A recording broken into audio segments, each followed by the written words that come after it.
to our guest today, Canda Rozier. She has tons of experience in the space, over 25 years in procurement, and I'm so excited to introduce you all to her. So Canda, thank you so much for joining. Well, thanks so much, Katie. I'm really glad to be on the show today. That's great. That's great. Well, thank you so much for joining. So tell us a little bit about yourself and tell us a little bit about your current role and some things that you're seeing right now in this space and what you're working on. Okay, well, thanks. So I'm a former chief procurement officer at actually several global companies.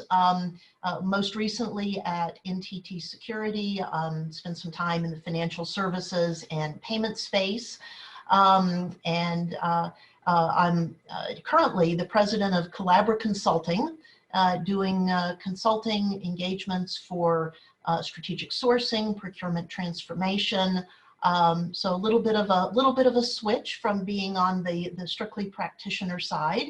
I'm going to brag a minute. I was awarded the Sourcing Industry Group's Sourcing Star Award last year for career contribution and thought leadership. So a little bit about sort of who I am and what I'm doing. Yeah, well, congratulations on that. I know SIG is an amazing community, and I'm not surprised that they picked you. That's so cool.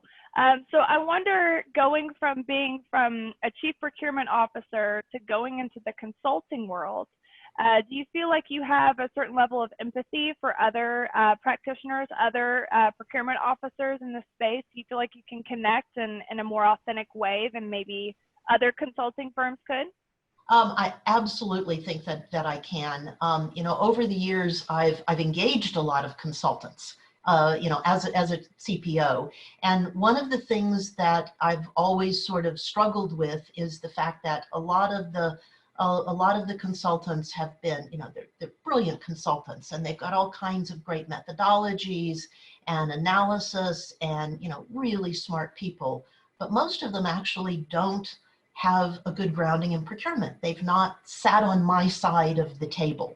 And so I think that having spent the bulk of my career, as a practitioner, now being able to take that experience into a client really gives me a unique ability to see the situation through their eyes and hopefully to sort of inherently know what some of their key pain points are, and therefore how to solve problems better for them.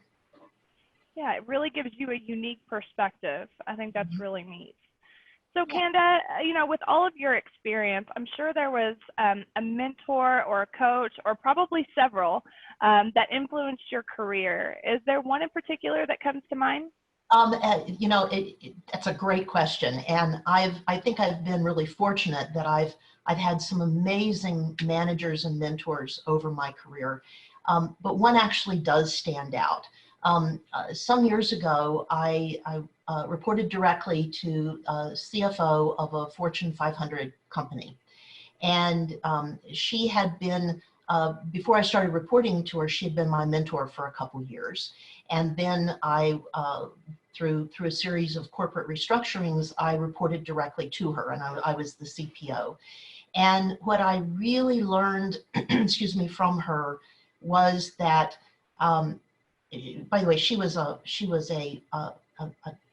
really well-respected CFO. She was really tough and could really be intimidating at times.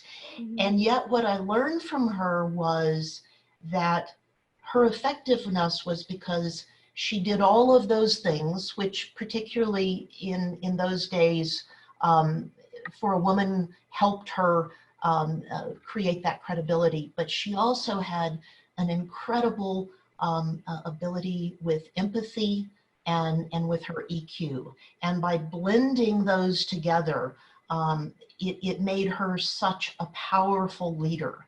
And it was really learning from her and being able to look at her as a model as to how do you wrap empathy and a lot of the soft skills around the more either tactical or sometimes the harder driving, more aggressive parts of leadership, and how do you package those in such a way, which I think is maybe a more unique challenge for women in leadership roles than it may be for men, is how do you package those in a way to be both